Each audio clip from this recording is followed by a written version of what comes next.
Dr. Kary Mullis was awarded the Nobel Prize for his invention of the polymerase chain reaction, the PCR.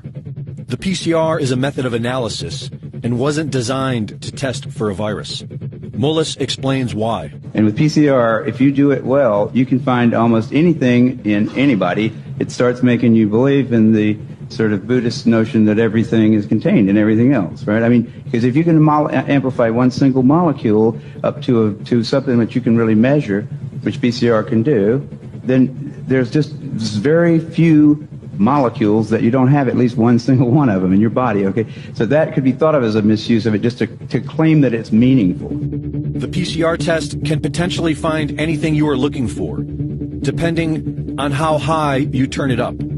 And this is exactly what has been done. The official protocol given for the PCR testing of COVID-19 created a floodgate of false positives to skew the results. They call it asymptomatic because it's a lie. These people don't have symptoms because they don't have COVID-19. They do it today because they've done it in the past and always gotten away with it. 30 years ago, Anthony Fauci, head of the NIH, made a name for himself by pushing for higher doses of the deadly drug AZT, an old cancer chemotherapy too dangerous for approval, onto AIDS patients.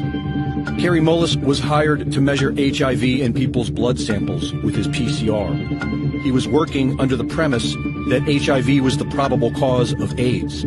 But when he went looking for the proof, he found there was none. They just made it up. What is that paper? Who do I go to for that? And I looked around, I asked a couple of virologists at that company, and they said, no, you don't have to reference. I said, I have to reference that because I don't know where that came from. How do I know that? And it turned out that nobody knew it.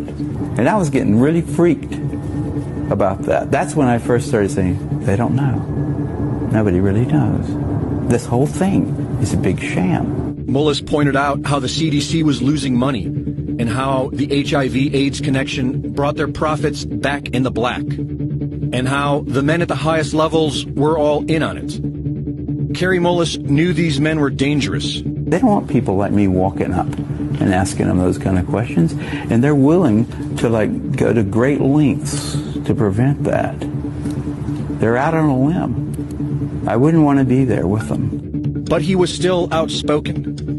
When ABC's Nightline approached him about doing a documentary on his work, Mullis convinced them to cover the HIV debate after nearly a decade of ignoring it. In a 1994 interview with Celia Farber for Spin magazine, Kary Mullis expressed how he really wanted to expose Anthony Fauci and Robert Gallo.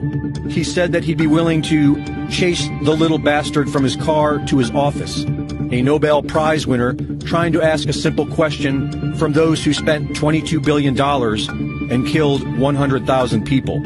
It has to be on TV. I'm not unwilling to do something like that.